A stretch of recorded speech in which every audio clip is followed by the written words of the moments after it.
बंगाल चुनाव में central force भी लगी है, बंगाल की पुलिस भी काम कर रही है।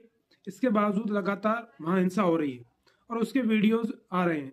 सवाल यह कि पूरे देश में चुनाव होता है, बाकी जगह पे इतनी हिंसा क्यों नहीं होती?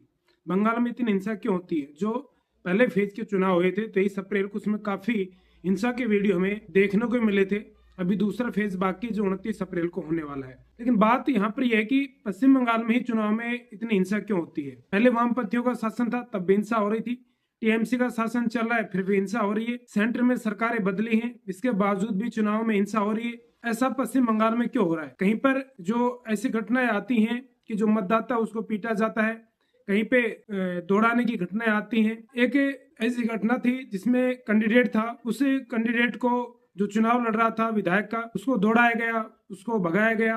तो इस तरह की घटनाएं पश्चिम बंगाल के चुनाव में आम है। लेकिन इसका मूल कारण है कि बंगाल की डेमोग्राफी बदल गई है। बंगाल बॉर्डर स्टेट है, बंगाल की बाउंड्री बांग्लादेश से मिलती है और आराम से वहां पे, चूंकि बॉर्डर अभी इतना बना नहीं है, फेसिंग इतनी है नहीं, चार दीवारें भी नहीं है, मतलब खास वहां पर इंतजामात नहीं है। आराम से बांग्लादेशी भारत में घुस आते हैं, खास तौर पर बंगाल के चुनाव के समय। बंगाल के 1/3 जिलों की डेमोग्राफी बिल्कुल बदल चुकी है। अब वहां पे लगभग 30 से 35% जो डेमोग्राफी पूरा चेंज हो चुका है। और इसका सबसे मूल कारण है घटिया कानून, क्योंकि पुलिस 1861 का जो पुलिस एक्ट है वो इस्तेमाल कर रही है। वहां का स्टेट पुलिस कानून होता है।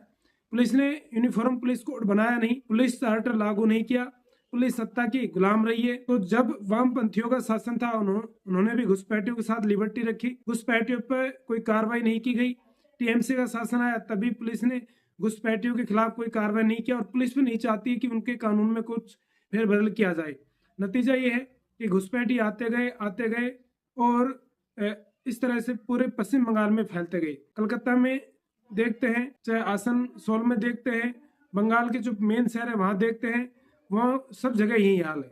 जो लोग दुकान खोल के बैठे हैं, जिनकी अपनी शॉप होती है, पक्की शॉप होती है, उनका आगे कोई ऐसा ठेला लगाए हुए बांग्लादेशी या घुसपैठी आपको मिल जाएगा। लेकिन पुलिस कुछ नहीं करती, चाहे कितनी शिकायत कर लो, प्रशासन कुछ नहीं करता है। और दुकानदार की इतनी हिम्मत नहीं होती है कि उसका ठेला हटवा दे।